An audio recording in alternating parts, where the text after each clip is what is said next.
Au psaume 145, versets 17 à 21, nous lisons ceci. « L'Éternel est juste dans tout ce qu'il fait. L'Éternel est proche de ceux qui l'appellent. Oui, de tous ceux qui font appel à lui avec sincérité. Il accomplit les désirs de tous ceux qui le révèrent. Il entend leurs cris et il les délivre. L'Éternel garde tous ceux qui l'aiment, mais il détruira tous les méchants. Je proclamerai ta louange, ô Éternel. Toute créature te louera, toi, le Dieu saint, jusque dans l'éternité. Amen. » Je vous invite à vous tenir debout pendant que les officiants nous rejoignent et nous chanterons « Magnifique est le Seigneur ».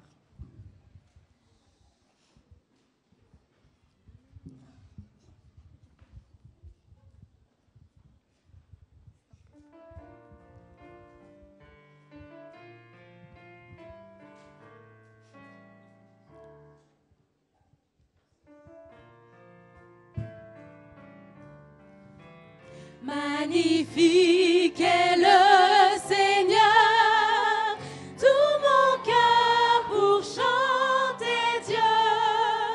Magnifique est le Seigneur, alléluia, alléluia.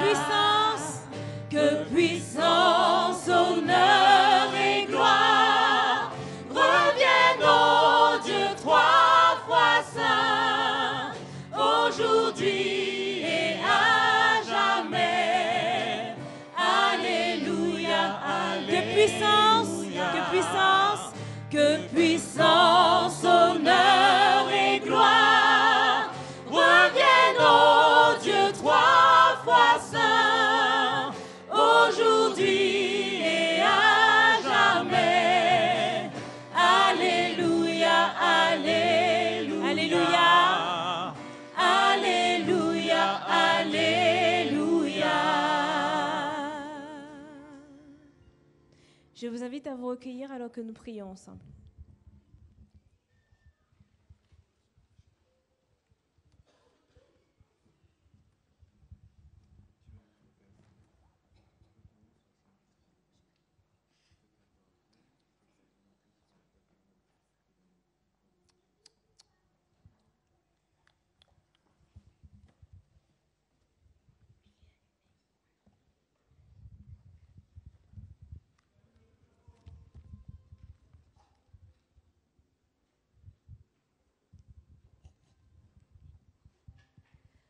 Psaume 24, les versets 7, 8 et 10.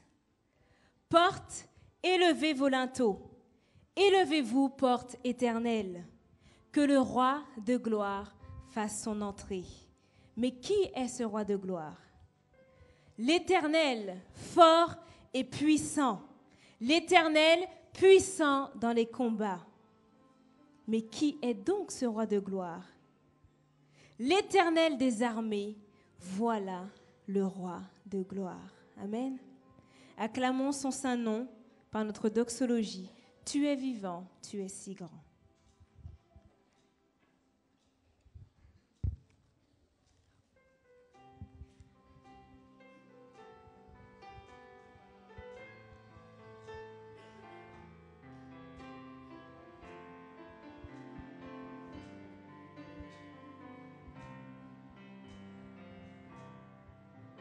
Tu es vivant, tu es si grand, mon Dieu puissant, et nous bénissons ton nom, car tu règnes éternellement.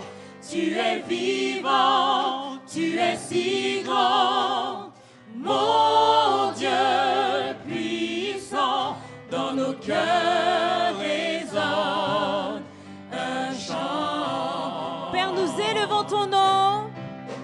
Père, nous élevons ton nom. Tu prends soin de nous si tendrement, et nous glorifions ton nom. De nos cœurs jaillissent des mots d'amour pour t'honorer, te louer.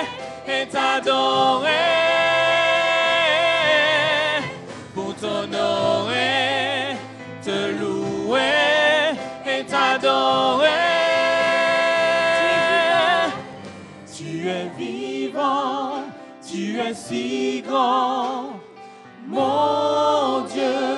Alors reçois Seigneur nos cœurs, nos vies en ton honneur. Reçois Seigneur nos cœurs, nos vies en ton honneur. Reçois Seigneur nos cœurs, nos vies en ton honneur.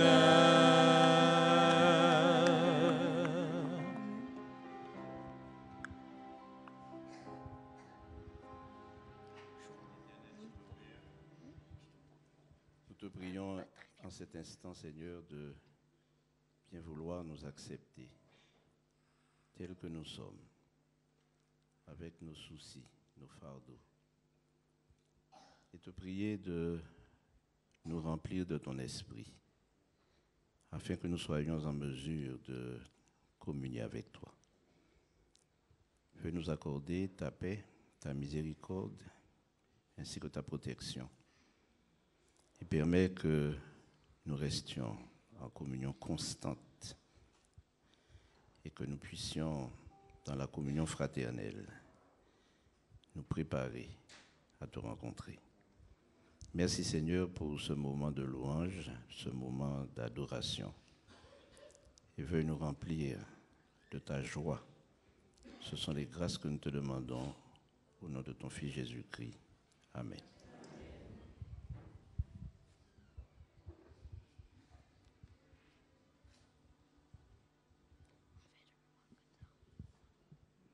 Ces quelques mots s'adressent à toi internaute, mais aussi à toi qui t'es déplacé afin d'honorer ce rendez-vous si spécial.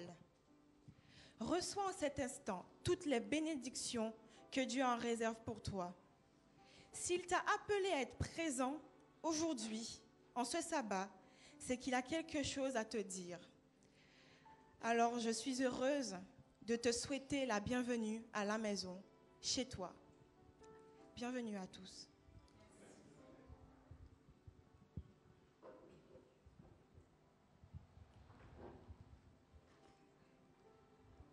Depuis l'entrée du péché dans le monde, l'être humain souffre de bien des maux.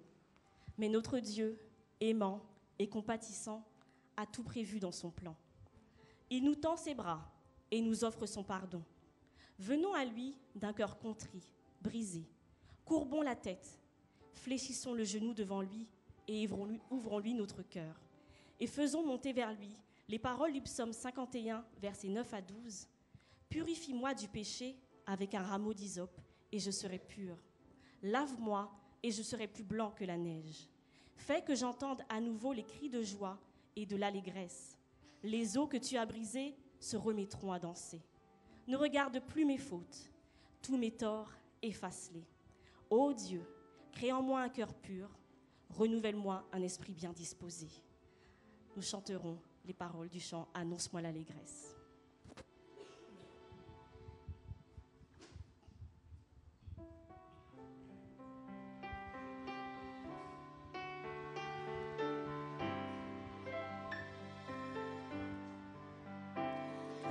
Annonce-moi l'allégresse et la joie et les os que tu as brisés se réjouiront.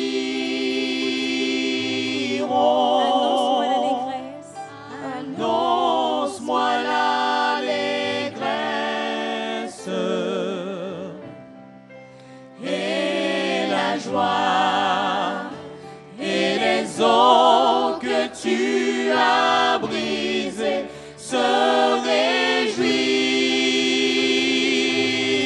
Détourne ton regard. Détourne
invite à vous prosterner pour la prière.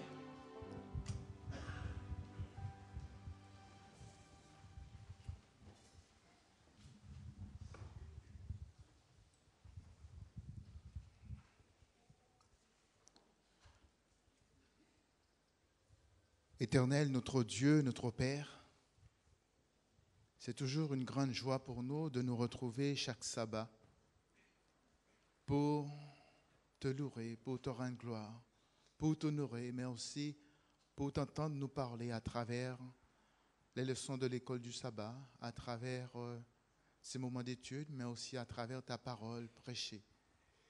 Et nous voulons te dire merci, ô bon Père, car au-delà de toutes les difficultés, toutes les tribulations, tous les moments difficiles, nous avons l'assurance que tu nous guides, tu nous diriges, que tu nous fortifies. Et si nous sommes là aujourd'hui, en ce matin, c'est l'effet de ta grâce et nous voulons te dire merci pour cela. Merci au bon Père d'avoir permis que chacun de tes enfants soit présent. Nos amis qui nous visitent pour la première fois, merci de leur présence. Et bénis ton Église, ô bon Père. Agenouillés devant toi, nous voulons te demander pardon de nos fautes, car nous reconnaissons, nous ne sommes pas toujours droits dans notre manière d'être, de faire. Nous te demandons de nous pardonner de tous nos péchés, en pensée, en parole ou en action. D'aide, ô bon Père, nous purifier par le sang de Jésus. Et de nous permettre, Seigneur, que chacun d'entre nous, nous puissions avoir l'assurance du pardon accordé en Jésus-Christ. Tendre Père céleste, tu vois ton Église agenouillée. Tu connais chacun d'entre nous. Tu nous connais mieux que nous-mêmes. Et nous sommes arrivés ce matin avec nos fardeaux, avec nos joies, avec nos peines, avec nos soucis, avec nos malheurs. Mais nous voulons tout déposer à tes pieds. Car nous croyons, Seigneur, tu nous donnes ce dont nous avons besoin pour faire face et que tu te manifestes dans nos vies ou dans la vie de nos proches, toujours selon ta volonté.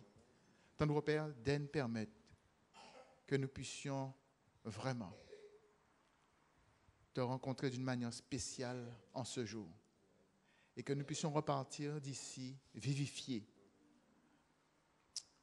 Nous voulons te remercier, ô bon Père, d'avoir permis au pasteur Guy Roger d'être avec nous en ce matin, avec son épouse Enid.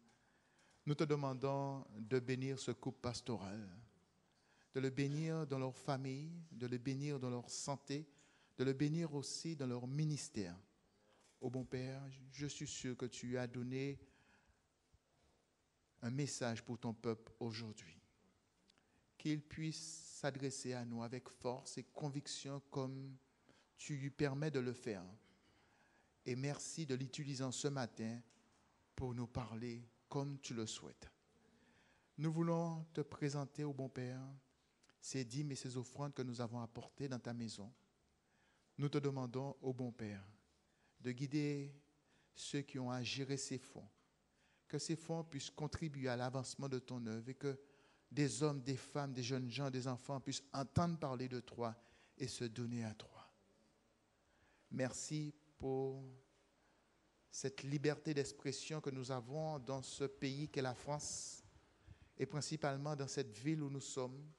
Permets que nous puissions profiter de ces temps de liberté, de ces temps où tu nous permets de prêcher la parole, que nous puissions vraiment, Seigneur, prendre à cœur l'œuvre que tu nous as confiée. Nous te demandons de bénir les responsables de ce pays, que tu les guides, Seigneur, par ton Saint-Esprit, et que ce que tu permets qu'il se réalise, que tu nous permettes, nous, chrétiens, prendre conscience que nous sommes dans les temps de la fin et que nous puissions nous reconsacrer à toi. Merci pour tout, ô bon Père. Nous t'avons prié non pas que nous avons des mérites devant toi, mais dans le beau nom de Jésus-Christ, ton Fils bien-aimé, qui vit et qui règne au siècle des siècles. Amen.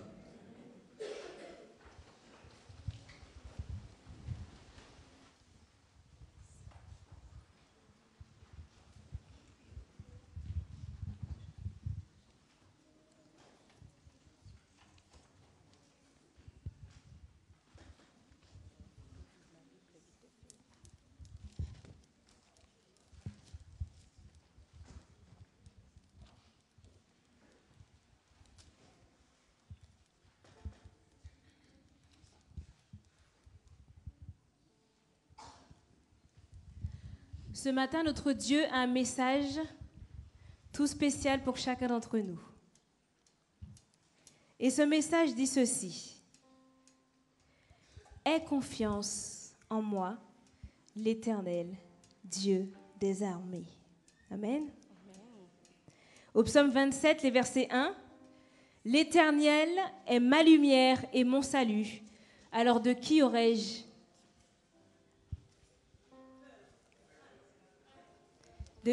peur? Est-ce que vous m'écoutez? Alors c'est que vous n'êtes pas convaincus si vous m'écoutez. Ou alors je la refais. Le psaume 27, les versets 1. L'Éternel est ma lumière et mon salut. Alors de qui aurais-je peur? Il est le soutien de ma vie. De qui aurais-je peur?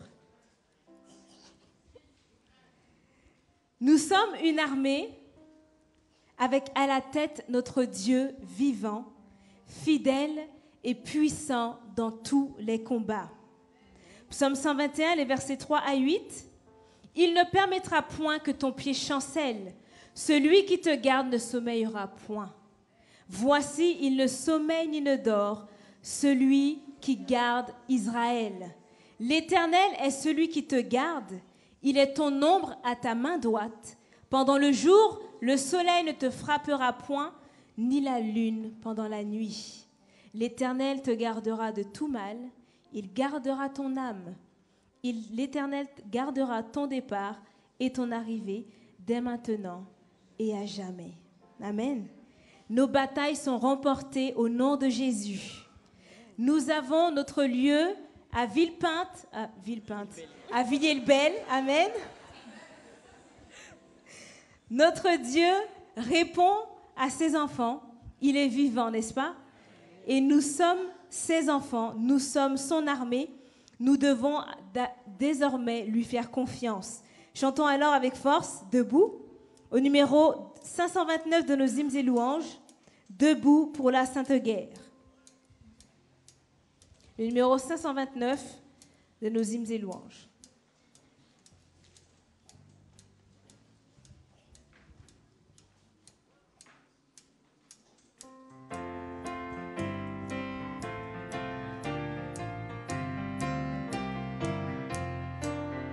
Debout pour la Sainte Guerre, le mal est grand encore. Plus d'un ami, plus d'un frère, suit un chemin de mort. En avant, tous en avant, notre chef est tout puissant. Nos armes sont la prière.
On dit souvent que l'unité fait la force, n'est-ce pas? Alors c'est unis que nous vaincrons, unis que nous montrerons au monde la grandeur et la puissance de notre Dieu, unis pour gagner.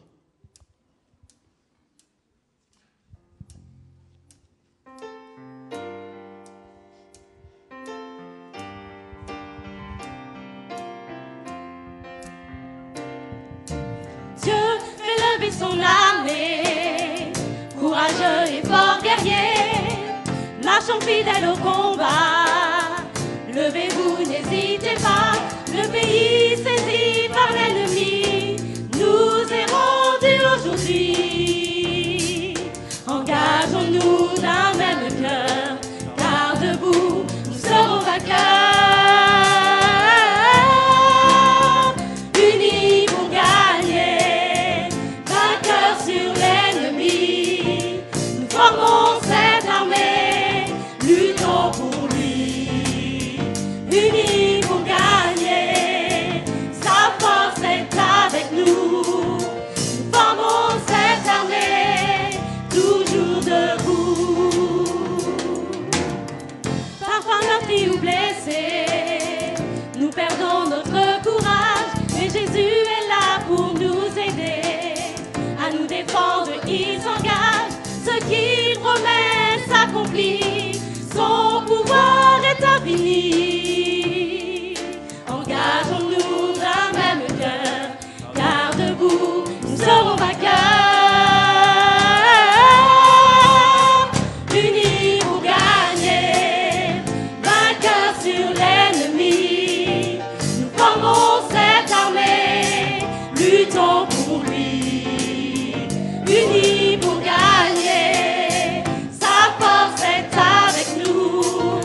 Nous formons cette armée, toujours debout. Unis pour gagner, unis pour gagner, vainqueurs sur l'ennemi. Nous formons cette armée, luttons pour lui. Unis pour gagner, sa force est avec nous.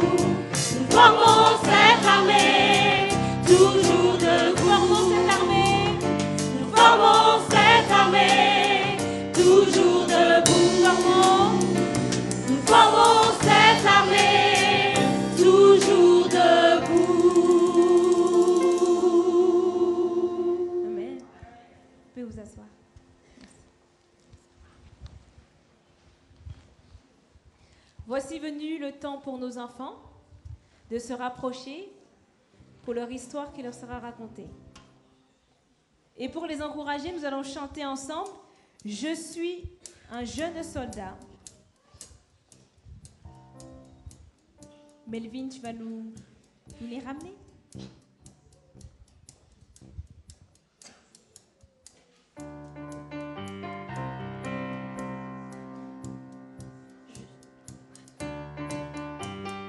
Je suis un jeune soldat de la petite armée. Le Seigneur ne me dit pas d'attendre des années. Au diable je résiste, pour Jésus je veux vivre. Et mes pas de soldat marquent des alléluia. Et mes pas de soldat marquent des alléluia. Je suis un jeune soldat de la petite armée. Le Seigneur ne me dit pas d'attendre des années. Au diable je résiste, pour Jésus je veux vivre. Et mes pas de soldat marquent les alléluia. Et mes pas de soldat marquent les alléluia.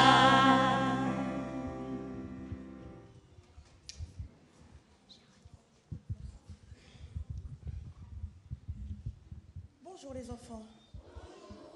Que Dieu vous bénisse. Est-ce que tout le monde va bien? Merci. D'accord. Vous vous rappelez de l'histoire que nous avons commencée il y a 3 sabbats? C'est de quelle histoire? Adam et Ève.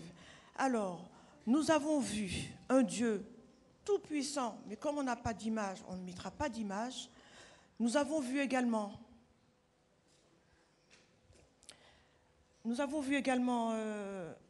un jardin, un merveilleux jardin.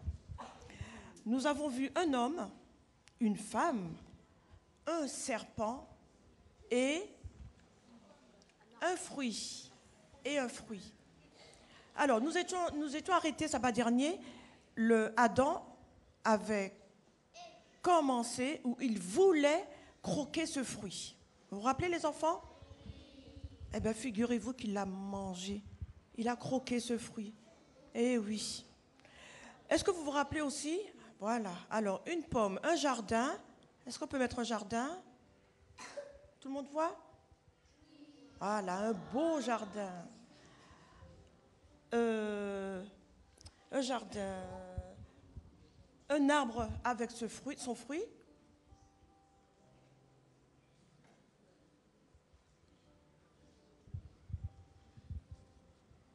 Voilà. Vous voyez, hein, c'est tentant. Hein. Un homme qui admire son jardin, assis, posé.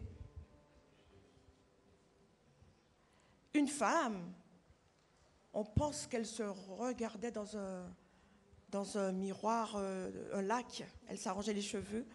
Un serpent. Ah, un serpent. Et qu'est-ce qui manque? Un fruit qui ressemblait à une pomme de couleur d'or. Voilà. On avait dit samedi dernier qu'on poserait 3 questions. Alors, je laisse Maureen vous poser les 3 questions. On répond vite. Hein. Alors, j'espère que vous avez bien retenu tout ce que nous avons dit. Première question. Après qu'ils se soient rendus compte qu'ils étaient nus, qu'est-ce qu'Adam et Ève ont fait? Ils se sont cachés. Ils se sont cachés. Vous êtes d'accord? Ils se sont cachés. Qu'est-ce qu'ils ont fait, précisément? Viens. Ils ont essayé de se cacher de Dieu. Oui, mais qu'est-ce qu'ils ont fait après? Ils se sont fait déshabiller en peau d'animaux. Pas exactement. Ils ont cousu des... Excuse-moi. Ils sont habillés de feuilles. Exactement, voilà. Oh, excusez-moi, désolée. Tu as parfaitement raison. Ils ont cousu des feuilles de figuier pour en faire des ceintures, des vêtements. Deuxième question. Lorsqu'ils entendirent la voix de Dieu les appeler dans le jardin, qu'ont-ils fait?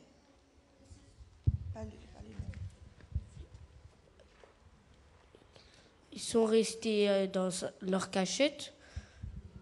Ils sont restés cachés, oui, mais qu'est-ce qu'ils ont dit? Qu'est-ce qu'ils ont fait? Ils ont dit Seigneur, je me cache de toi car je suis nue. Exactement, oui, c'est ce qu'ils ont dit, c'est ce qu'ils ont répondu. Ils se sont cachés au milieu des arbres parce qu'ils étaient nus. Troisième question. Lorsque Dieu appelle l'homme et lui dit « Où es-tu » L'homme répond « J'ai entendu ta voix et j'ai eu peur parce que je suis nu. » Et l'Éternel dit « Qui t'a appris que tu étais nu » Qui a appris à Adam qu'il était nu? Le serpent. C'est le serpent qui a appris à Adam qu'il était nu? Pas exactement. C'est le fruit. C'est le fruit. Mais la femme m'a donné d'un fruit que j'ai mangé et je me suis rendu compte que j'étais nue. Voilà. Les 3 réponses sont bonnes. Vous avez tous les 3 raison. Eh ben, je vois que les mamans, les papas, les parents, les cousines, les tatis, les grands frères et sœurs ont fait leur devoir. Exactement. C'est très bien. Alors, il nous reste que quelques minutes. Je veux juste 2 volontaires. Nathan, allez, vite. Alors, je suis votre maman et je laisse la consigne suivante. Vous ne touchez pas à cette pomme. Je vous interdis de toucher à cette pomme. Je pars travailler et je vous laisse avec votre grande sœur. Tiens. Prends la pomme. Tu peux la croquer. Même si maman a dit non, je t'autorise. Vas-y, croque-la. Croque. Voilà. Tu as bien raison. Donne à ton frère. Parfait. Alors, question. Qui a péché? Ah oui. Nathan. C'est Nathan qui a péché? La grande sœur? Oui. Les 2 ont péché ou les 3 ont péché? Les 3. Pourquoi ils ont? Parce qu'ils ont mangé la pomme et tu l'avais dit. Parce qu'ils ont mangé la pomme. Ils ont mangé la pomme. Ils sont désobéis. Ils ont désobéi. Allez vous asseoir. Alors, désobéir signifie Garde-la pas. Signifie ne pas obéir à un ordre, à un commandement, s'opposer à ce qui est dit. Quand on désobéit, il y a toujours des conséquences. On va vous laisser un verset dans la Bible. Alors, le verset se trouve dans Éphésiens 6, verset 1. Vous m'écoutez? Oui? Sûr? Enfants, obéissez à vos parents selon le Seigneur, car cela est juste. Alors, les conséquences du péché d'Adam et Ève, le serpent qui était un animal très majestueux, très beau et qui volait, avec des ailes de couleur or, Dieu lui a dit, puisque tu as séduit la femme, tu vas ramper sur ton ventre dans la poussière.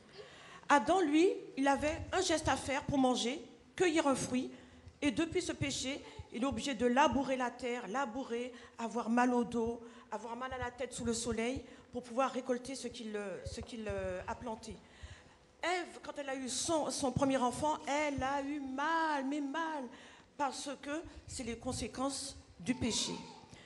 Alors, l'histoire d'Adam et Ève se termine aujourd'hui. Sabbat prochain, il n'y aura pas d'histoire. Sabbat en 15, ce sera la famille Vadimon, Vinciane et Ismaël qui vont vous raconter l'histoire de Caïn et Abel. Que Dieu vous bénisse.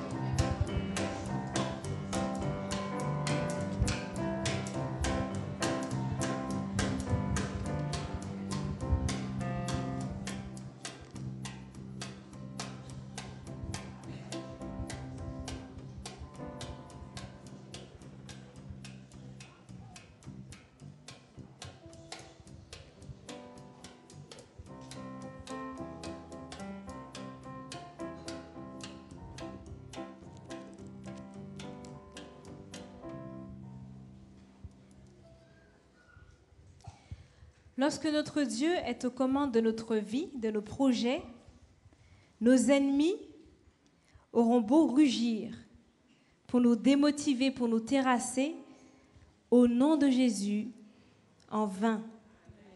Car celui qui marche devant nous n'est autre que l'Éternel, puissant dans les combats.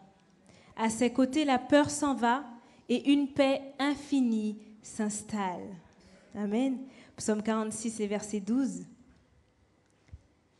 L'Éternel des armées est avec nous. Le Dieu de Jacob est pour nous une haute retraite.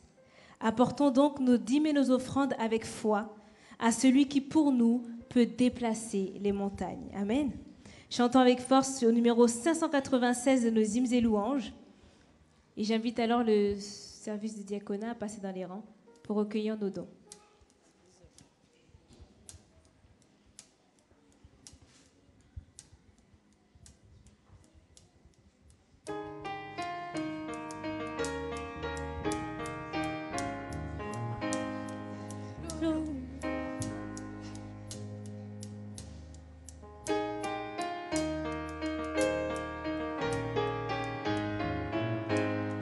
Flot mugissant, flot en furie, entourez-moi, je n'ai pas peur, car il en soit infini,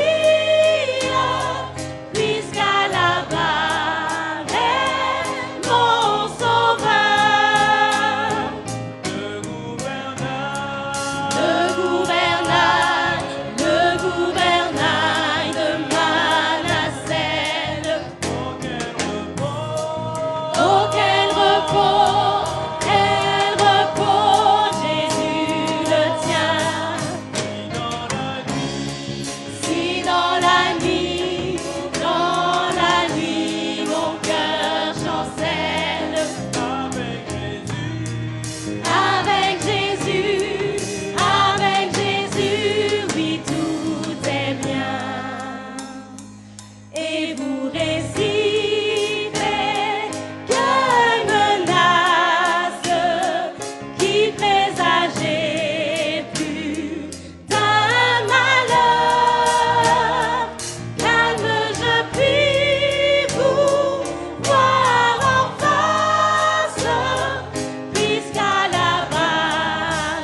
invite à vous tenir debout, nous lirons ensemble la parole de notre Dieu.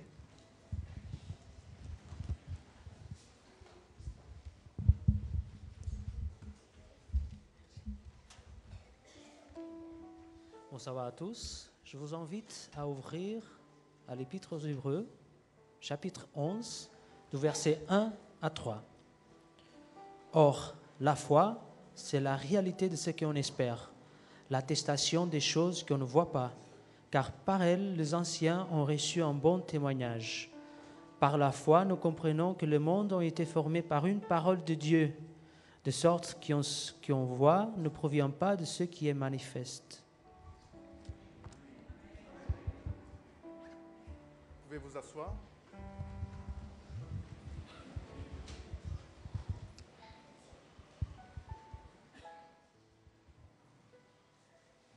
Aujourd'hui, nous avons la joie d'avoir avec nous le pasteur Guy Roger. Qui ne connaît pas le pasteur Guy Roger? Une personne, 3 personnes, 4 personnes, 5 personnes, 6 personnes, 7 personnes. Alors, la majorité, vous connaissez le pasteur Guy Roger. Alors, combien d'enfants a le pasteur Guy Roger? 3. Pasteur Guy Roger, combien d'enfants tu as? 3. C'est bien, vous connaissez bien le pasteur Guy Roger. Le pasteur Guy Roger est président de l'Union Ouest de Sahel. C'est un homme d'expérience, un homme de foi. Je me rappelle l'un des premiers messages que j'ai écoutés, c'est lors d'une des conférences qu'il donnait à Salem, à Basse-Terre. C'est très vieux ça, plus de 30 ans, parce que je devais avoir 23 ans. Donc il y a exactement 31 ans. Et vous comprenez l'émotion pour moi de l'accueillir dans l'église où Dieu m'a confié. Hein, comme quoi, ce qu'on sème, Dieu fait croître. En tout cas, que Dieu continue à t'utiliser, pasteur Guy Roger, qu'il te bénisse dans ton ministère aussi et qu'il bénisse ta famille. Je vous rappelle, pour ceux qui ne connaissent pas, le pasteur Guy Roger, c'est le père de Vanessa. Vous savez, Vanessa, notre chantre. Voilà. Voilà. Bienvenue. Son épouse est dans la salle. Tu peux te mettre juste comme ça. C'est son épouse Enid. Voilà. Bienvenue, sentez-vous à l'aise et que Dieu vous bénisse.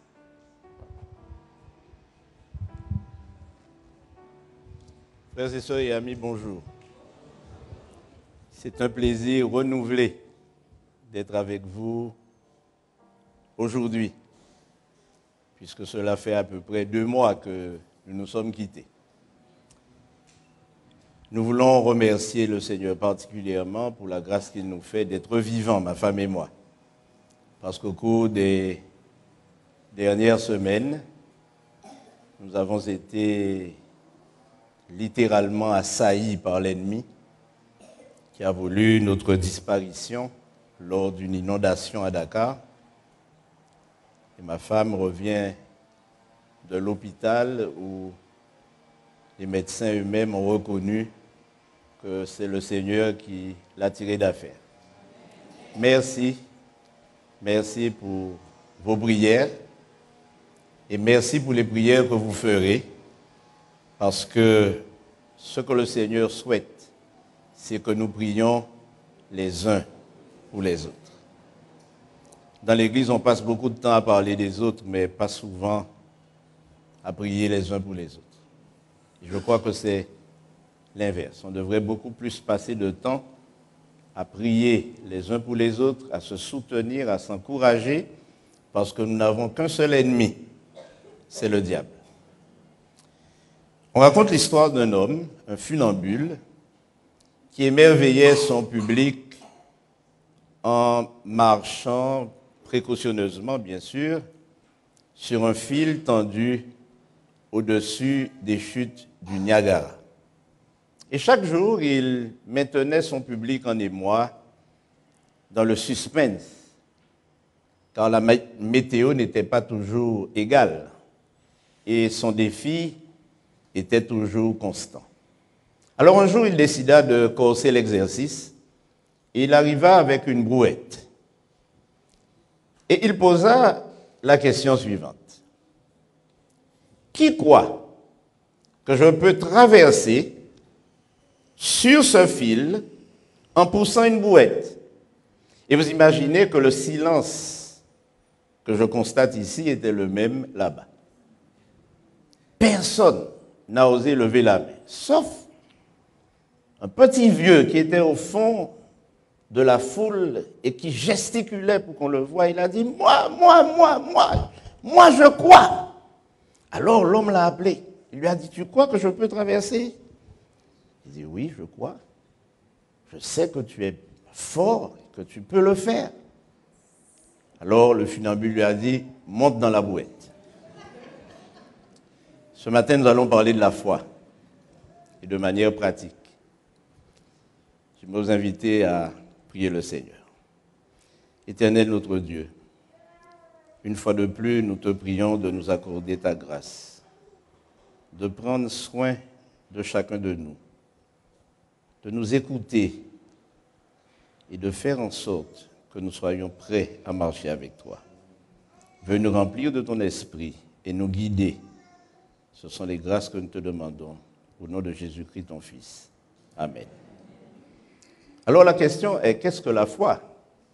Tout à l'heure, notre frère a lu que la foi est une ferme assurance des choses qu'on espère, une démonstration de celles qu'on ne voit pas. Ça, c'est la définition biblique de la foi. Souvent, lorsqu'on cherche dans le dictionnaire le mot foi, on trouve foi synonyme de fidélité, loyauté, confiance, assurance. J'ai aussi interrogé Wikipédia qui dit que la foi est un concept. Dans le langage courant, le mot désigne aussi l'état d'esprit qui conduit à croire une chose en l'absence de preuve. Évidemment, l'encyclopédie biblique ramène la foi à une proportion beaucoup plus commune et en tout cas beaucoup plus proche de nos convictions, puisque la foi est une conviction fondée sur la parole de Dieu, l'adhésion de l'esprit aux vérités que Dieu a révélées. Elle exige un acte de soumission de la part de la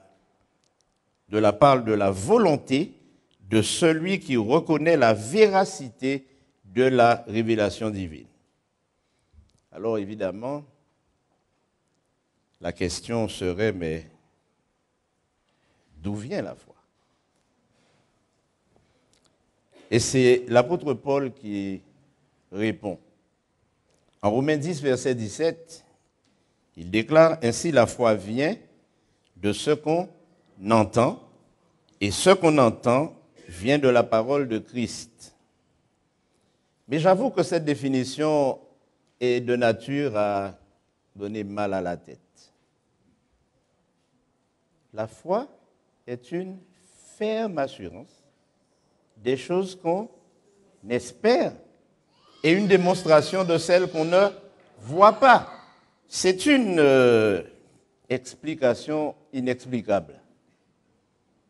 Et j'avoue que toutes les fois où j'aborde ce verset, c'est avec prudence, car l'inverse serait de ne pas du tout croire en rien.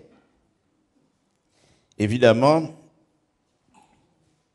la question, comment peut-on être sûr de ce qu'on espère et démontrer ce qu'on ne voit pas? Y a-t-il une formule? Y a-t-il un moyen? D'ailleurs, il est intéressant de savoir à quoi sert la foi. Premièrement, la foi est une condition pour plaire à Dieu. L'auteur de l'Épître aux Hébreux dit que sans la foi, il est impossible de lui être agréable. Car il faut que celui qui s'approche de Dieu croit que Dieu existe et qu'il est le rémunérateur de ceux qui le cherchent. Donc la foi serait une condition, et nous allons ajouter une expression latine, sine qua non, pour plaire à Dieu. Nous passons beaucoup de temps à multiplier les activités, les réunions, les services, les concerts, toutes sortes de choses pour plaire à Dieu, n'est-ce pas? Mais la foi semble être l'une des conditions les plus importantes. Il y a une deuxième raison. La foi est un don de Dieu. Et l'apôtre Paul définit la foi comme un don absolu de Dieu. Il y a certaines personnes qui pensent qu'elles ont la foi parce qu'elles ont grandi dans une famille adventiste. Alors elles parlent de leur foi. Il y en a qui pensent qu'ils ont la foi parce qu'ils lisent leur Bible tous les jours. Et c'est peut-être vrai dans la mesure où la foi vient de ce que l'on et ce que l'on entend vient de la parole qu'on lit, n'est-ce pas? Mais en attendant, Paul nous dit, en Éphésiens 2, verset 8, « Car c'est par la grâce que vous êtes sauvés, par le moyen de la foi. Et cela ne vient pas de vous, c'est le don de Dieu. » On ne peut s'empêcher de se poser une question inévitable. Quelle quantité de foi doit-on avoir pour réussir la vie chrétienne?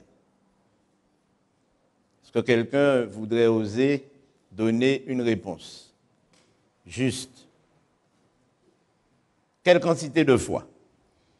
Eh bien, nous avons dans la parole, en Matthieu 17, versets 19 à 21, une expression, une expérience où Jésus parle de la quantité de foi qu'il faudrait avoir pour réussir des choses extraordinaires. Vous vous souvenez de cette expérience? Vous vous souvenez de cette expérience? Et lorsque Jésus s'est trouvé en présence de ses disciples, qui sont revenus bredouilles, penauds, dépités, découragés. Alors il s'approche de Jésus et lui dit, « Pourquoi n'avons-nous pas pu chasser ce démon ?»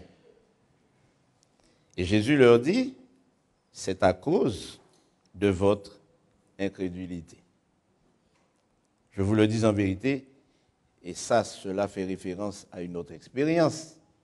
Je vous le dis en vérité, si vous aviez de la foi comme un grain de sénévé, vous diriez à cette montagne, transporte-toi d'ici, et elle se transporterait. Rien ne vous serait impossible. J'avoue, frères et sœurs, que lorsque nous lisons ces choses, nous nous demandons, mais où sommes-nous? Ou plus exactement, que faisons-nous? Parce que nous sommes tous les jours confrontés à toutes sortes de montagnes qui se dressent devant nous, qui ont des configurations différentes selon que nous nous trouvons dans des situations différentes. Qui a passé une journée sans prier? Nous prions tout le temps. D'ailleurs, nous le répétons, nous disons, c'est le Seigneur qui a inspiré son serviteur, qui nous invite, nous conseille, nous encourage, nous exhorte à prier. Prions sans cesse. D'ailleurs, dans certains endroits, on fait même des veillées de prière. Ça dure toute la nuit. Mais quand la veillée de prière est terminée, on retourne à ses affaires, rien n'a changé. D'ailleurs, je me demande pourquoi on fait ces choses-là, d'ailleurs. Puisque rien ne change. Et pourtant, si on mettait le petit bout de foi de chacun et qu'on agglomérait tout cela, nous devrions avoir des tonnes de foi. Mais apparemment, ça ne fonctionne pas. Alors évidemment, Jésus poursuit la réflexion en leur disant, mais attention, hein, cette chose-là que vous avez cherché à faire ne fonctionne pas non plus. Cette sorte de démon ne sort pas ainsi. Il ne sort que par le jeûne et la prière. Donc, il y a plusieurs niveaux dans l'exercice de la foi. Et bien sûr, n'importe qui pourrait nous poser la question, mais comment peut-on être chrétien et manquer de foi? Est-ce que c'est possible? Peut-être devrait-on se demander quelle conduite tenir dans le cadre de la foi. Et de façon pratique, nous pourrions essayer de déterminer les bonnes attitudes que génère la foi. Mais il faut retenir au moins une chose, sinon deux. Premièrement, Dieu est tout-puissant. Souvent nous oublions cela. Quelquefois nous prions un Dieu puissant, oubliant que Dieu est tout-puissant et que rien ne lui est impossible. Ça, c'est la première conviction, la première certitude que quelqu'un qui prétend avoir la foi devrait entretenir chaque jour. Dieu est tout-puissant, todopoderoso, tout-puissant. Ensuite, qu'il ne fait jamais à la place de l'homme ce qu'il peut faire. Et là aussi, nous perdons peut-être beaucoup de temps à espérer que Dieu fasse des choses pour lesquelles il nous a donné les moyens de les accomplir. Et c'est pourquoi Salomon, Ecclésiaste 9, verset 10, nous dit « Tout ce que tu trouves, tout ce que ta main trouve à faire avec ta force, avec quoi? Avec ta force. Fais-le, car il n'y a ni œuvre, ni pensée, ni science, ni sagesse dans le séjour des morts où tu vas. » Frères et sœurs, et chers amis qui m'écoutez, ou qui m'écoutez sur le net, j'aimerais vous dire que Dieu se réserve toujours, c'est une exclusivité divine, il se réserve toujours d'accomplir ce qui est impossible. Dieu ne perd pas son temps à faire des choses banales. Nous ne servons pas un Dieu si simple qu'il se confondrait avec nous dans la simplicité. D'ailleurs, certains pensent même que Dieu est aussi médiocre qu'eux, puisque lorsqu'il ne réalise pas quelque chose, il dit c'est la volonté de Dieu. Mais quand quelque chose nous dépasse et devient inaccessible, c'est l'occasion d'exercer notre foi. Alors, frères et sœurs, comment fonctionne la foi? Bien, j'aimerais maintenant, rapidement, essayer de créer un petit menu pour l'exercice de la foi en 7 étapes. Et la première, qui n'est certainement pas la plus facile, si vous voulez prendre des notes, n'hésitez pas à le faire, car il faudrait beaucoup de foi pour se souvenir de ce qu'on oublie. Alors, la première étape dans l'exercice de la foi, c'est de rêver grand. Aux frères et sœurs, j'aimerais vous dire que le chrétien ne devrait pas être quelqu'un qui rêve petit. Le chrétien n'est pas quelqu'un qui vit dans la banalité. Lorsque l'on organise un programme et qu'on ne le réussit pas parfaitement, ne disons pas Amen. Parce que le chrétien doit être quelqu'un qui rêve grand, qui ne se satisfait pas des petites choses. Vous savez, je suis pasteur depuis 1976 et j'ai passé toutes ces années à entendre le même discours. Lorsqu'on tient une campagne d'évangélisation, qu'on a baptisé 2 personnes, on dit « Oh, c'est une grande victoire pour Dieu !» Pour Dieu, parce qu'il dit qu'il y a plus de joie dans le ciel pour un pécheur qui se repent, mais le Seigneur ne nous demande pas d'aller pour gagner une âme. Il nous dit de rêver grand et il accomplira ce qu'il a promis. Et moi, j'aimerais vous le dire, frère. Rêvons grand. D'ailleurs, nous devons rêver plus grand qu'ici. N'est-ce pas? Et je sais que c'est votre rêve aussi, non? Donc, c'est la première condition. Rêver grand. Le chrétien ne doit pas se contenter de peu. Et la médiocrité ne fait pas partie du programme de Dieu. Du tout. D'ailleurs, en 2 Corinthiens 4, verset 18, il est dit, car nos légères afflictions du moment présent produisent pour nous, au-delà de toute mesure, un poids éternel de gloire, parce que nous regardons non point aux choses visibles, mais à celles qui sont invisibles. Car les choses visibles sont passagères et les choses invisibles sont éternelles. Deuxième pas, si l'on peut dire, deuxième marche ou deuxième étape, c'est demander. Demander. Vous vous souvenez de cet homme qui avait passé 80 ans et qui alla voir son frère d'armes et lui dit, donne-moi cette montagne. Vous vous souvenez de lui? Vous connaissez son nom? Comment s'appelait-il? Caleb. Imaginez-vous un jeune vieillard, un jeune vieillard de 80 ans, qui dit, je suis prêt à me battre. Et il ne le dit pas sans conviction, il dit, j'ai de la force. Et je peux conquérir cette montagne et chasser les Anakim, chasser ceux qui sont là pour que nous puissions nous établir en paix. Cette vision est une vision qui tient de la foi. Et il faut demander. Parce que c'est Jésus lui-même qui nous dit, demandez et vous recevrez. Il y a trop de personnes qui disent, oh, Dieu voit ce qu'il me faut, je n'ai rien à lui demander. Mais il nous dit de demander. Demandez et vous recevrez. D'ailleurs, il va même beaucoup plus loin.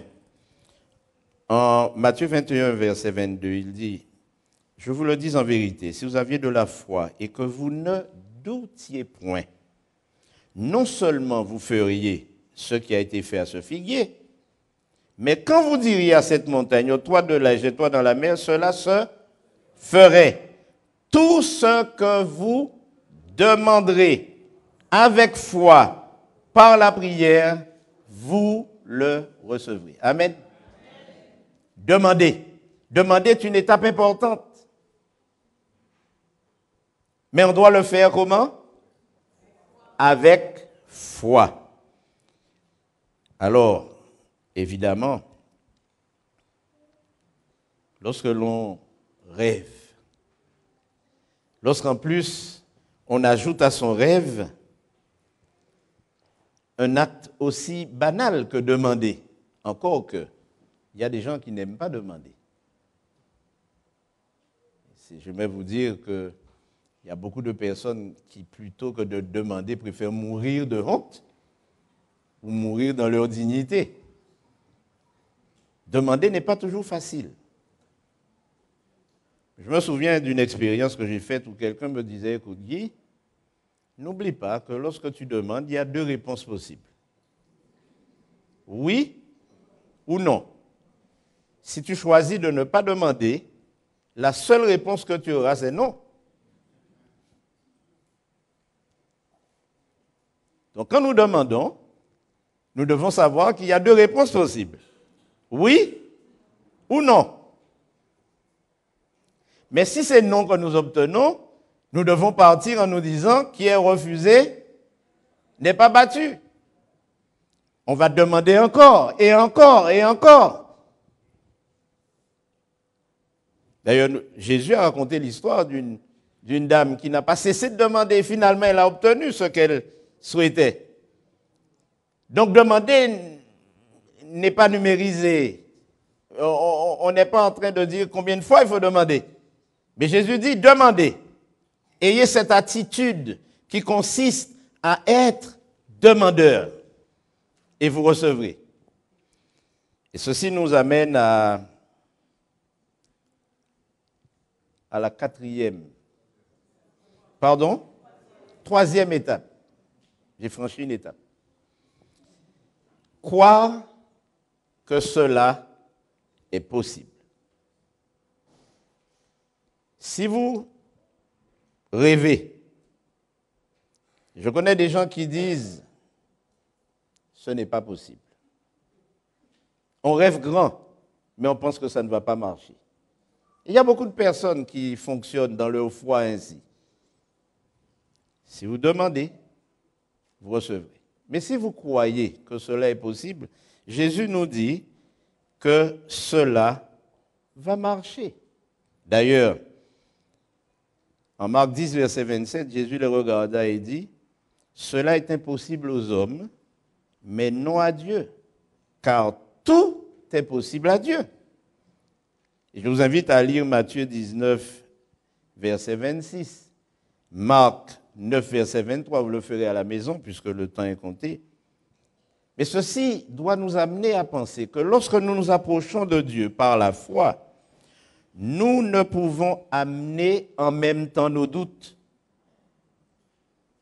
Le doute et la foi ne peuvent dormir dans la même chambre ni sur le même lit. Quand nous allons vers Dieu, nous devons aller par la foi. D'ailleurs, la foi chasse le doute, comme la lumière chasse les ténèbres. Mais je vous rappelle, frères et sœurs, et surtout aux jeunes, j'aimerais vous dire, chers jeunes, que la vie, elle est faite comme elle est. Elle est faite d'étapes successives. Mais le jeune chrétien n'échoue pas. Il n'échoue pas. Souvent nous disons, j'ai échoué à mon examen. Non, je n'ai pas échoué à mon examen. J'ai acquis une expérience pour réussir la prochaine fois. Et souvent dans notre vie chrétienne, c'est ainsi que les choses doivent se passer. Ce n'est qu'une étape vers le résultat final. La vie chrétienne est progressive. Et c'est pourquoi nous devons constamment, frères, croire que cela est possible. Parce que celui qui sous-tend notre vie n'a pas de limite. Il n'a de limite ni dans le temps, ni dans l'espace. Et quant aux possibilités, il est tout-puissant. Alors, si je devais poser la question, avons-nous la foi? Ce serait peut-être bien d'arriver à la 4e étape. Rechercher le conseil de personnes avisées et sages. Souvent, pour exercer notre foi, nous avons besoin d'encouragement. Nous avons besoin de personnes qui, dans leur expérience, ont eu du succès. Et ces personnes sont les mieux placées pour nous conseiller. Ne faisons pas comme Roboam, qui a recherché le conseil des anciens qui lui disaient « Surtout, va dans cette direction parce qu'elle est la bonne », mais qui a préféré écouter le conseil de ses jeunes amis, ceux avec lesquels il faisait les 400 coups, et qui lui ont dit « Non, non, non, non, ne cède pas ». Et nous savons quel a été le résultat de ce mauvais conseil. Le peuple s'est divisé en deux. Et l'apostasie s'est installée en Israël. Donc il est nécessaire, dans l'exercice de notre foi, au quotidien, de rechercher le conseil de personnes sages. D'ailleurs, le roi Salomon nous dit, écoute les conseils et reçois l'instruction, afin que tu sois sage dans la suite de ta vie. Proverbe 19, verset 20. Et au chapitre 7 de l'Ecclésiaste, au verset 16, il nous dit, ne sois pas juste à l'excès et ne te montre pas trop sage. Pourquoi te détruirais-tu? Et dans le livre des Proverbes, au chapitre 24, verset 6, le même Salomon nous dit, un homme sage est plein de force. Et celui qui a de la connaissance consolide sa puissance. Oui, il te faut de bonnes directives pour faire la guerre. Et la victoire tient au grand nombre de conseillers. Donc, dans notre expérience de foi, nous avons besoin du soutien de ceux qui luttent aussi, qui sont dans la même armée et qui font la même guerre. Et c'est pourquoi il est nécessaire de rechercher le conseil de personnes avisées, de personnes sages. recherchons le conseil de personnes qui prient. Trop souvent, nous recherchons les conseils de personnes qui nous donnent l'impression qu'ils sont chrétiens. Les jeunes aiment bien chercher le conseil de leurs jeunes amis, mais c'est souvent une catastrophe. Quelquefois, on ne voit pas les résultats sur le moment, mais dans plusieurs années, on peut voir quels sont les effets de ces mauvais conseils qui sont donnés sous prétexte de prière. Mais recherchons le conseil de personnes qui prient vraiment, de personnes qui croient en Dieu, de personnes qui respectent la parole de Dieu, les personnes qui craignent Dieu. Et j'ajouterai, les personnes qui respectent leur Église. Il y a trop d'adventistes qui affichent un respect visible. Et quand je dis un respect visible, je veux dire qu'ils se conforment à certaines normes juste pour faire plaisir. Mais il y en a qui affichent un irrespect visible. Et ceci fait partie de l'exercice de la foi. Alors, revenons à notre définition de départ. Parce que là, il faut entrer dans des choses concrètes, n'est-ce pas?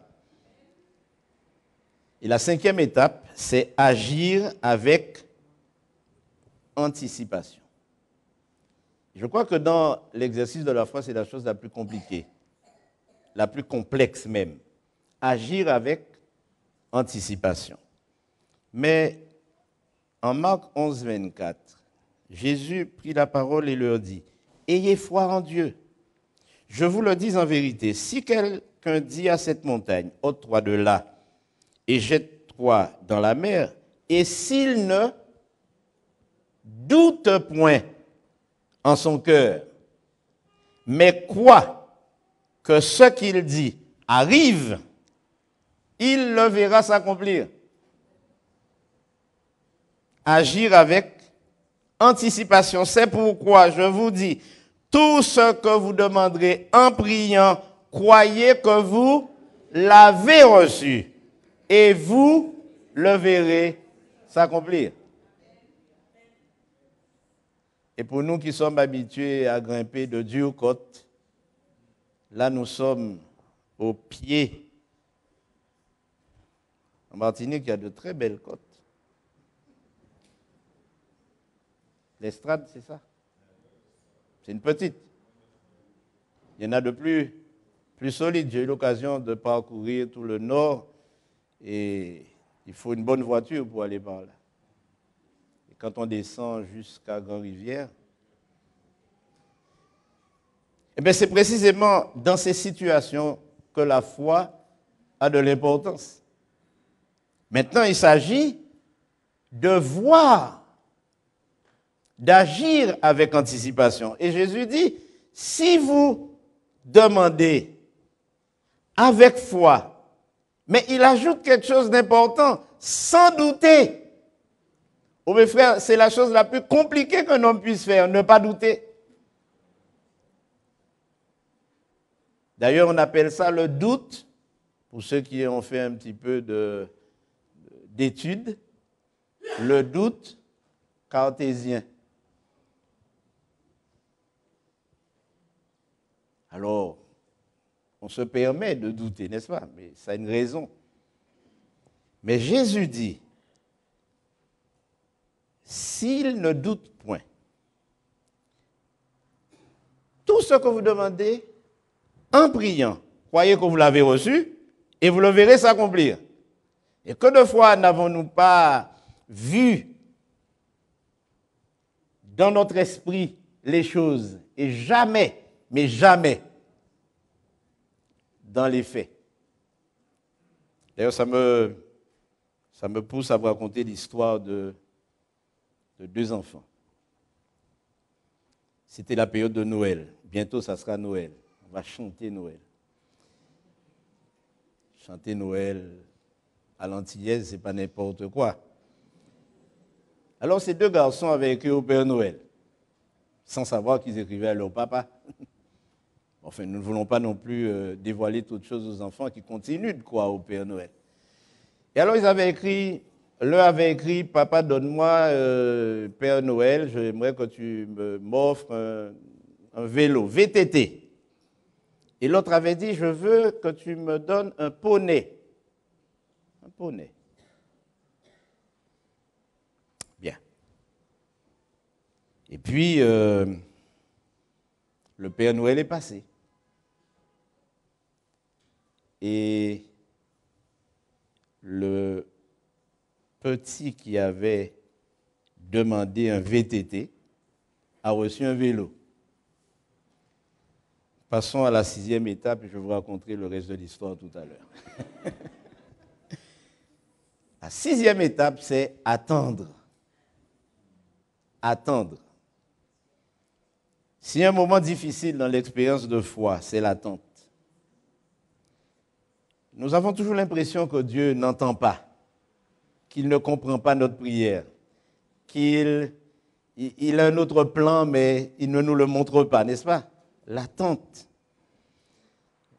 David, comme tout homme, exprime son impatience. Il dit, mon âme languit après ton salut. J'espère en ta promesse, mais mon âme languit. Il y a un proverbe qui dit que lorsque le bateau de la prière met du temps à revenir, c'est qu'il reviendra encore plus chargé. Donc, quelquefois, le temps de l'attente devrait être un moment d'espérance et non pas un moment de découragement.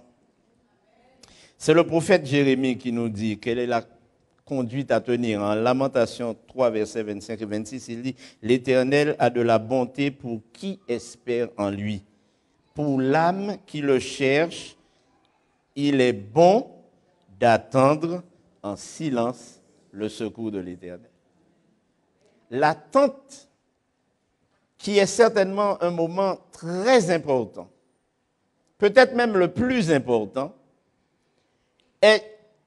c'est un moment déterminant.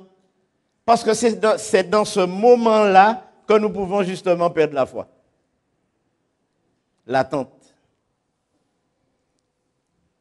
Mais c'est une étape inévitable. Alors nous arrivons à la 7e. Certains diront ouf. La 7e. Bien, la 7e, c'est accepter.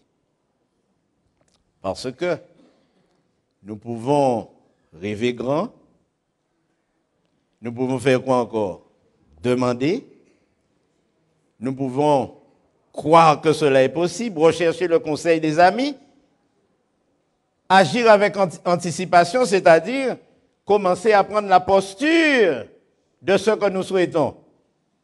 Un peu comme ces deux enfants qui avaient entendu leur père leur dire à la maman ou dans la famille ou en quelque part qu'il allait acheter une nouvelle voiture. Il avait même dit la marque. Et dès que les enfants ont entendu cela, ils ont commencé à se chamailler pour savoir lequel s'assierait devant. Et finalement, pour les départager, leur père leur a dit « Descendez de ma voiture ».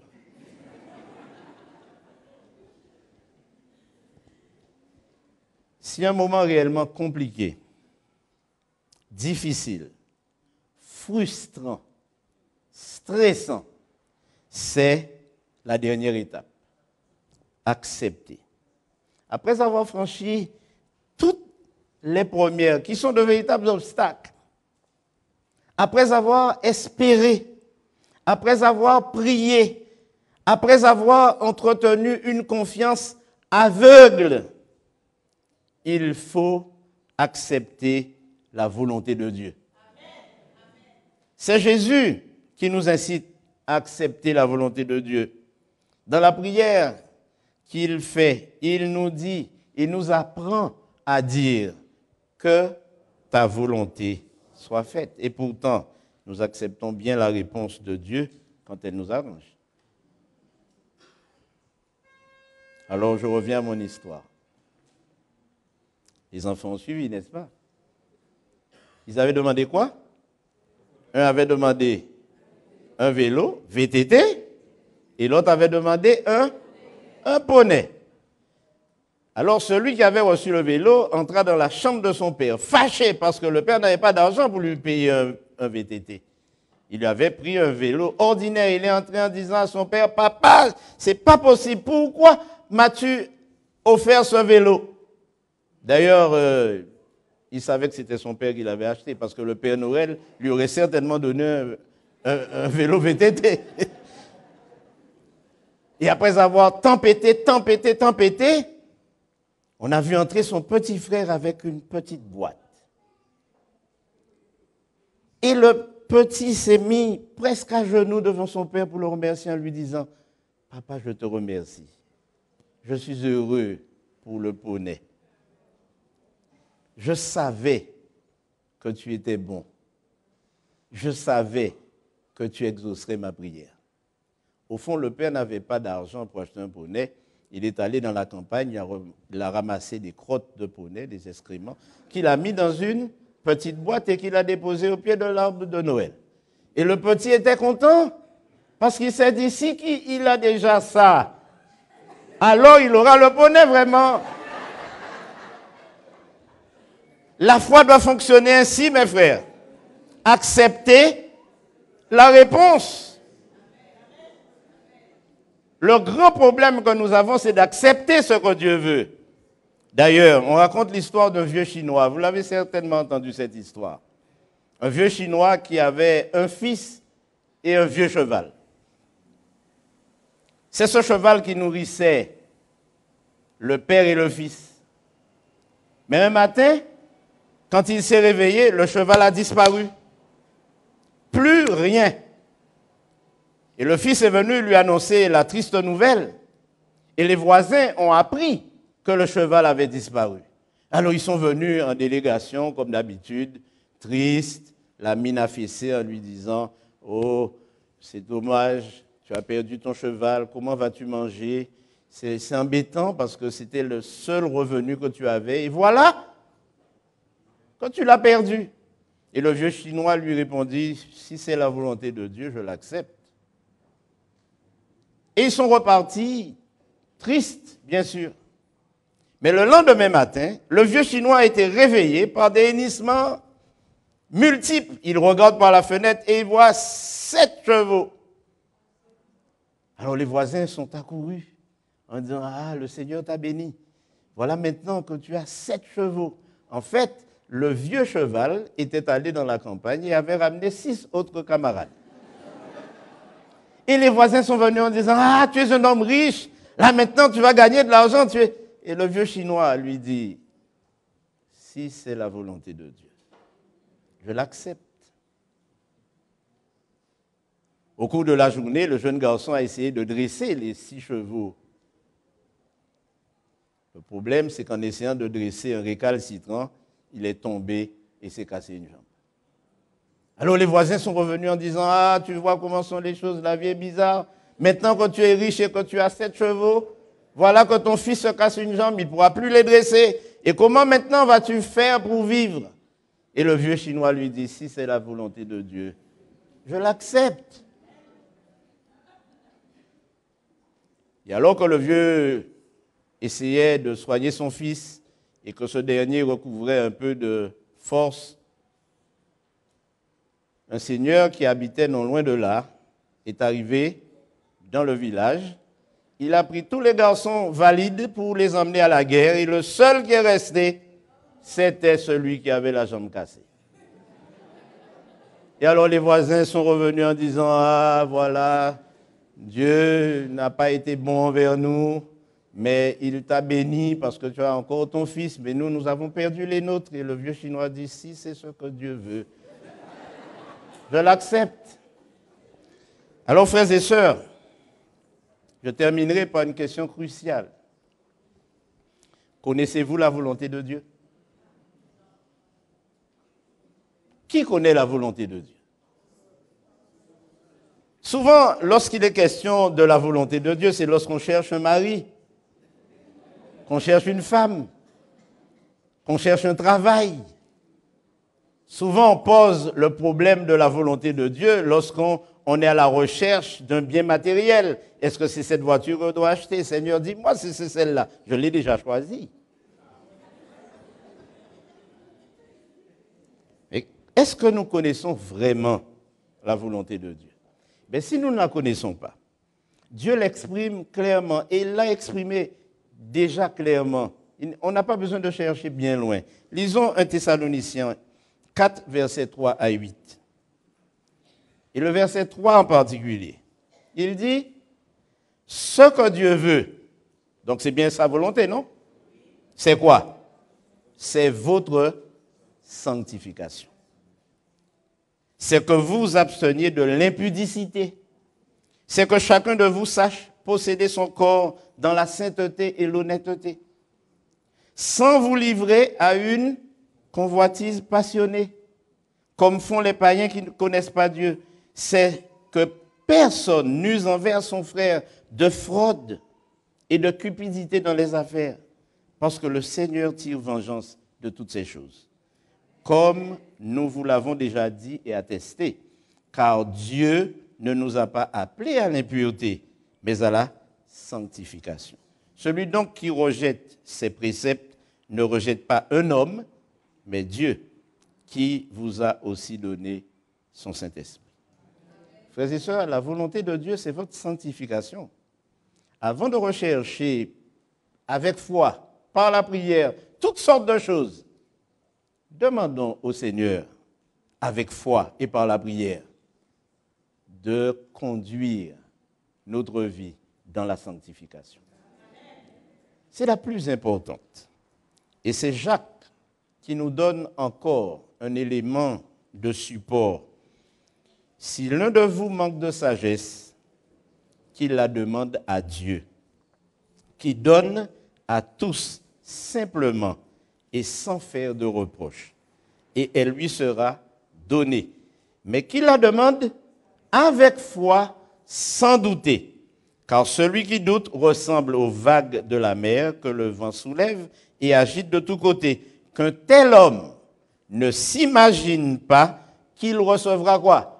Quelque chose du Seigneur. C'est un homme partagé, instable dans toute sa conduite. Frères et sœurs, si tu crois, tu seras sauvé. Mais beaucoup de personnes pensent que croire, c'est une chose banale, simple. Non. La foi est un exercice extrêmement complexe, compliqué, qui demande un investissement total de notre personne et un abandon total de notre personne devant la puissance du Seigneur. Notre prière devrait être celle des apôtres. Seigneur, augmente notre foi. Amen.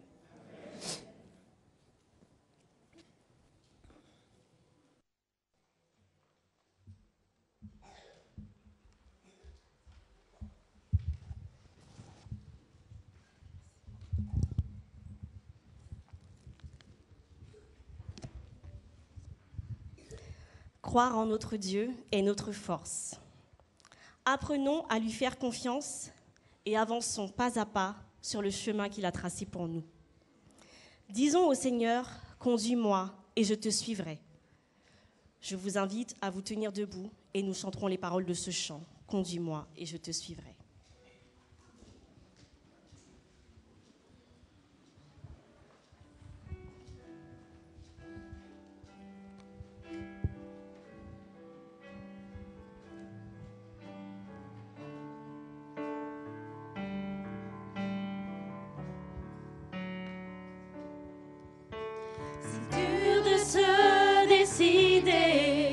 Quand la route m'est inconnue, les chemins sont incertains, mais j'avance par la foi, car tu m'as fait une promesse, c'est d'être à mes côtés, de me conduire, me guider. Oui, Seigneur, j'y crois.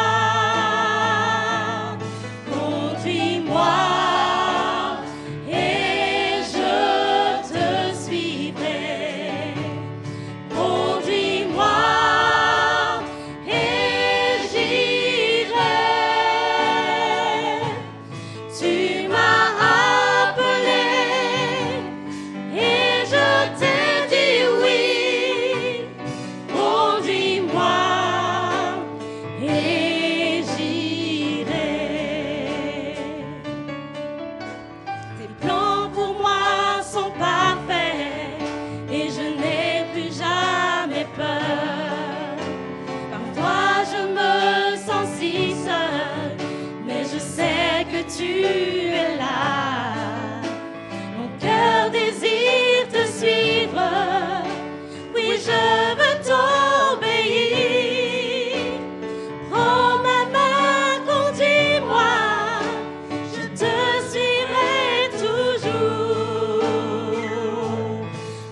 Je vous rappelle que notre cher pasteur Guy Auger sera avec nous toute la journée. Et cet après-midi, nous sommes attendus à partir de 16h pour encore expérimenter la foi. Prions ensemble. Notre Père et notre Dieu, tu as parlé à nos cœurs ce matin. Tu nous rappelles, Seigneur, que ce que tu veux, c'est notre sanctification. Et tu veux avoir un peuple qui t'aime, qui t'honore avec foi. Éternel notre Dieu, notre cœur est tortueux par-dessus tout. Mais nous désirons te céder tout notre être ce matin, afin que tu règnes en maître dans nos vies. Merci de continuer, Seigneur, ce que tu as commencé dans nos cœurs, car toi seul es capable de parvenir à la sanctification de chacun. Fais du bien à chacun et que ta volonté se fasse. Au nom de Jésus. Amen.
Veuille accorder à tes enfants, Seigneur, la grâce de la présence de ton Esprit Saint.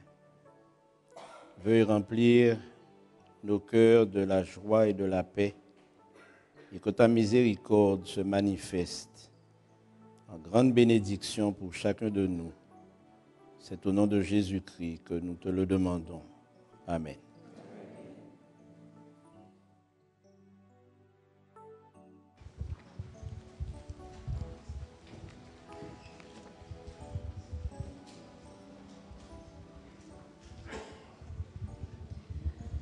Dieu est pour nous un refuge, un appui, un secours qui ne manque jamais dans la détresse. Chantons ensemble alors que nous nous séparons. Béni soit le nom du Seigneur, le Très-Haut.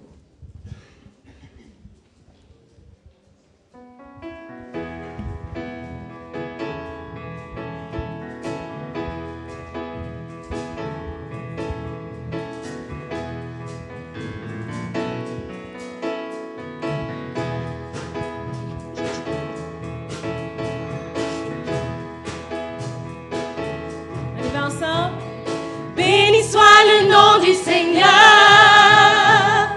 Béni soit le nom du Seigneur. Béni soit le nom du Seigneur, le Très-Haut. Béni soit le nom du Seigneur. Béni soit le nom du Seigneur.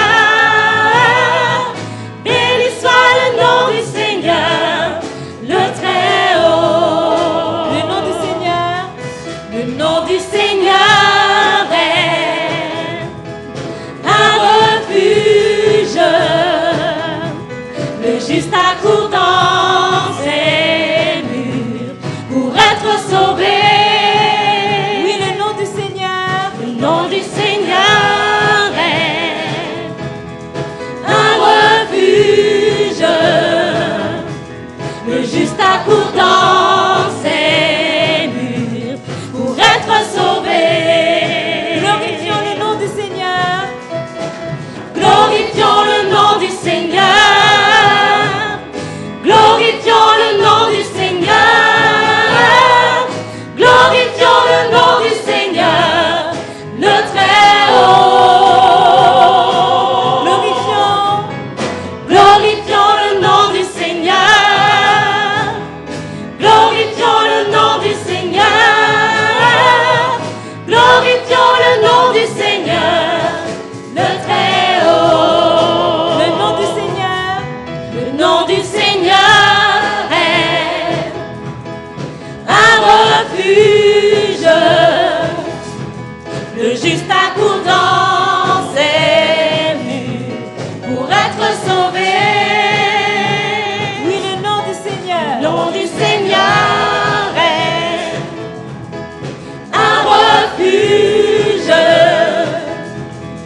juste accourt dans ses murs pour être sauvé.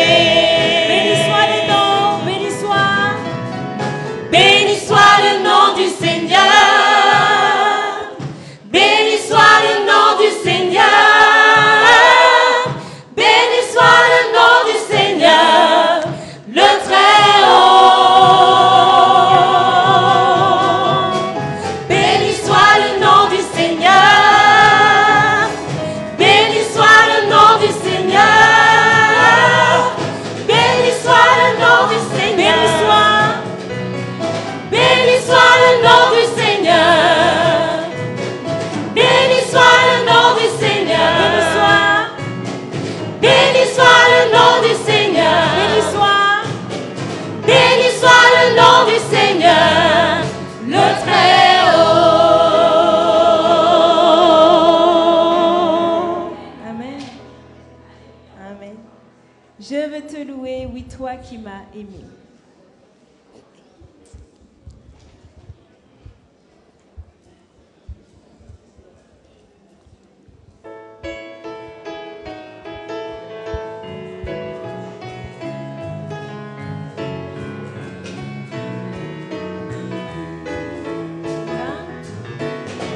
Je veux te louer, toi qui m'as aimé. Comment m'exprimer pour te remercier? Tu as rempli ma vie de joie et d'harmonie. Oh, merci. Oui, je veux te louer. Je veux te louer, toi qui m'as aimé. Comment m'exprimer pour te remercier? Tu as rempli ma vie de joie et d'harmonie. Oh, merci.